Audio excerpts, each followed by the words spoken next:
Hey there, everybody. Pete Pardo here from Sea of Tranquility. Welcome to day 25 of your 31 progressive rock stocking stuffers for the holidays from 1971. I've been picking out my 31 favorite prog rock albums turning 50 years this year in 2021.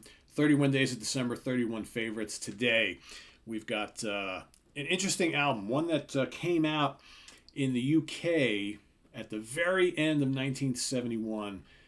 We're going to count it because that's the original release date, and then also was released here in the U.S. a couple months later, early 72. But we're going to count it because it originally did come out in 1971. This is the debut album from this band, self-titled for the UK release, called No Answer here in the States. Electric Light Orchestra. Yes, you have seen it right there. A hype sticker. I normally don't leave these on for whatever reason. I just never took this one off. But sorry, Steven, if you're watching. Yeah, I'm not a big fan of those, but I think you know that.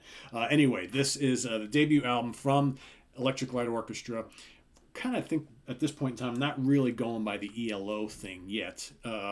But this band basically came after the demise of The Move. So you had members of The Move, Roy Wood, on like a million instruments, on vocals, cello, classical acoustic guitar, bass, double bass, oboe, bassoon, clarinet, recorder, slide guitar, percussion, bass, clarinet, crumb horn, a little bit of drums. Basically, Roy Wood does it all, right? Bev Bevan on drums, timpani, and percussion. You've got Jeff Lynne on vocals, piano, electric and acoustic guitar, Moog synthesizer, bass, and percussion, and then also helping out on this album, you've got Bill Hunt on French horn, hunting horn, and piccolo trumpet, and Steve Woolham on violin. This is the original lineup of the Electric Light Orchestra. 9 tracks in total.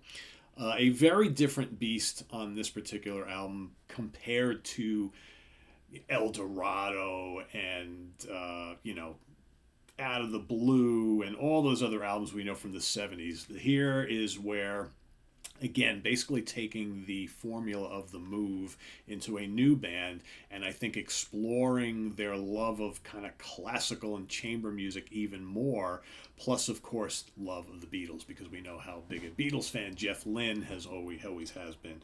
So here kicks things off with the wonderful 10538 Overture, or 10,538 Overture, whatever you want to call it, which is the lead-off song here, written by Jeff Lynne. A wonderful song. Love the guitar riffs in that. I love the kind of use of the cello and the violin and the haunting vocal harmonies. Just such a great song. I'm hearing the vocals in my head. I'm hearing the chorus. Dun, dun, dun, dun, dun, dun, dun. It's just an amazing song. A great lead-off track that just kind of gives you a hint of what's to come on the rest of the album. Then you've got the very mellow and dreamy Beatles-ish Look at Me Now, and Nellie Takes Her Bow as well. You got the cool, very classical chamber music, right? The Battle of Marston Moor, July 2nd, 1644. And then the first movement Jumping Biz, also very cool. I love the interplay between the cello and the violin. Just really interesting stuff, and you got some cool acoustic guitar work on these pieces as well. You've got Mr. Radio. I think Mr. Radio, and even Nellie Takes a Bow to an extent. Both of those songs, I think, hint at what we're going to get on the Third Day and El Dorado especially. So, again, those are both songs that Jeff Lynne wrote. So you can kind of see where this band would be going shortly thereafter. I think, once Roy Wood left, shortly after this album, then it became kind of Jeff's band, right? You've got Manhattan Rumble, 49th Street Massacre, and then of course the great dun dun dun dun dun dun dun dun dun dun dun, the great Queen of the Hours.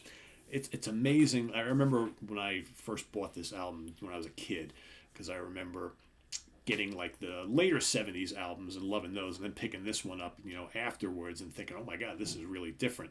But thinking like how heavy Queen of the Hours was, even though it's heavy because of the use of the cello and the violin, it's like, it's just cool riffs on the cello. It just almost sounds like a heavy metal song, right? But it's not, obviously. Queen of the Hour is great, and then Whisper in the Night finishes things off. Really cool album. Not as much drumming from Bev Bevan on this album as you'll hear on later albums, right? It definitely gets more thunderous as the albums go on, but still a very cool, weird, different album, I think. But it's as it says here, the birth of ELO. That's absolutely what it is. So if you want to hear where they came from, where they started, how they kind of, the humble beginnings and how they started to develop their sound. Here you go.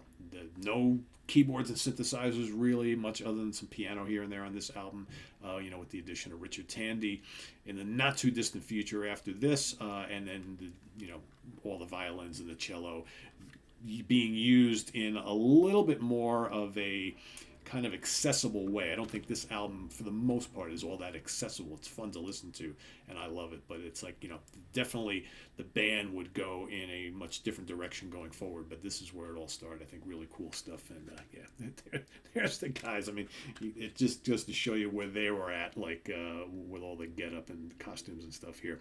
Very, very cool stuff. So Electric Light Orchestra, self-titled debut or No Answer, whatever you have known to call it all these years.